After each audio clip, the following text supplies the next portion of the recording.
Hello guys, welcome to signature. ఈరోజు మనం review చేయబోయే మూవీ వచ్చేసి గుంటూరు కారం. ఒక్క ముక్కలో మూవీ ఎలా ఉందో చెప్పాలంటే మహేష్ బాబు గారి ర్యాంపేజ్ అని చెప్పుకోవచ్చు. అదంటే ఆ మూవీ గురించి చెప్తున్నా అని చెప్పేసి మహేష్ బాబు గురించి చెప్తున్నాను అనుకుంటున్నారా? ఎస్, అంతకుమించి అక్కడ చెప్పుకోదాల్సింది ఏం లేదు. కాబట్టి త్రివిక్రమ్ ఏమో స్టోరీలో తెప్పేశాడు, తమనన్న బీజిఎంలో తెప్పేశాడు. ద ఓన్లీ గివ్ ఎఫర్ట్స్ అంటే అది మహేష్ అన్న మాత్రమే. ఇప్పుడు ఇన్డెప్త్ రివ్యూలోకి వెళ్ళిపోదాం. సో ఫస్ట్ స్టోరీ గురించి మాట్లాడుకోవాలి. స్టోరీ గురించి మాట్లాడాలంటే ఫస్ట్ ట్రైలర్లో వాళ్ళు వదిలిన ప్రమోషన్ కానీ ఉంటుంది, టీజర్ ట్రైలర్. సో అందులో నాకు వచ్చే పాయింట్స్ ఏంటంటే, మనకి ట్రైలర్ చూస్తే ఈజీగా అర్థమవుతుంది. రామకృష్ణ గారు తన పెద్ద కొడుకును దూరం పెడతారు. సో దానికి పెద్ద కొడుకు అంటే వేయాలను మహేష్ బాబు గారు అని చెప్పేసి.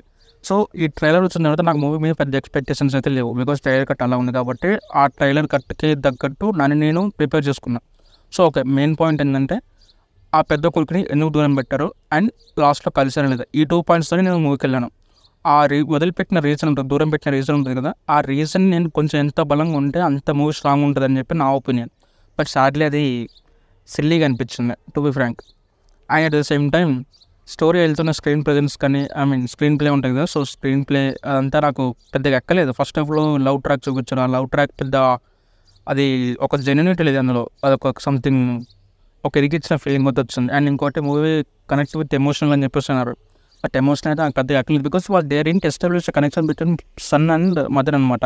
సో అదంతా చూపించకుండా డైరెక్ట్ లాస్ట్లో వచ్చేసి మదర్ సన్ కలిసిపోయి ఇది ఎమోషన్ అని చెప్తే ఎలా అవుతుందండి? సో ఇది నాకు మెయిన్ డ్రాబ్యాక్ వచ్చేసి ఈ లవ్ అండ్ ఇది ఎమోషన్స్ ఉండే కదా, సో ఈ సీన్స్ అయితే నాకు పెద్దగా ఎక్కలేదు. సో ఇక ఏమైనా చెప్పుకోదగ్గ విషయం ఏమైనా ఉంది అంటే అది మహేష్ బాబు గారు మాత్రమే. ఆయన స్క్రీన్ మీదకి వచ్చిన ప్రతిసారి ఒక ఎనర్జీ వస్తూ ఉంటుంది. ఆయన టైమింగ్ కావచ్చు, వన్ లైనర్స్ పంచెస్ కావచ్చు, కామెడీ కావచ్చు.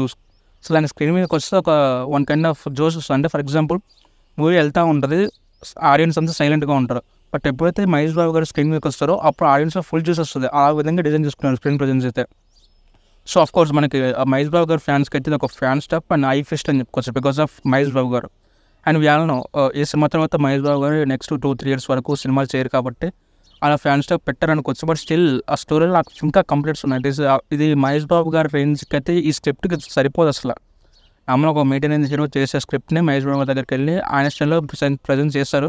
అందులో మహేష్ బాబు గారు సక్సెస్ అయ్యారు, కానీ త్రివిక్రమ్ గారు ఎందుకో ఇంకొంచెం ఇంప్రూవ్ అయ్యి ఉంటే బాగుండు అనిపించింది. అండ్ తమన్నా గురించి మాట్లాడాలంటే నోటబుల్ బీజిఎం, ఆ సర్రా ఒక బీజిఎం ఉంటుంది కదా, దానికి మించి వేరే ఏదో ఒకటి కూడా నోటబుల్ మ్యూజిక్ లేదు అసలు బీజిఎం.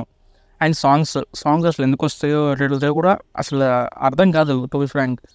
నాకైతే పెద్దగా ఎక్కలేదు, జస్ట్ ఒక యావరేజ్ కైండ్ ఆఫ్ ఫీలింగ్ అయితే వచ్చింది. సో ఇది జస్ట్ నా ఒపీనియన్ మాత్రమే, మీరు కూడా ఎలానే ఫీల్ అవ్వాలని చెప్పట్లేదు, అండ్ ఇదే కంప్లీట్ రివ్యూ అని కూడా చెప్పట్లేదు.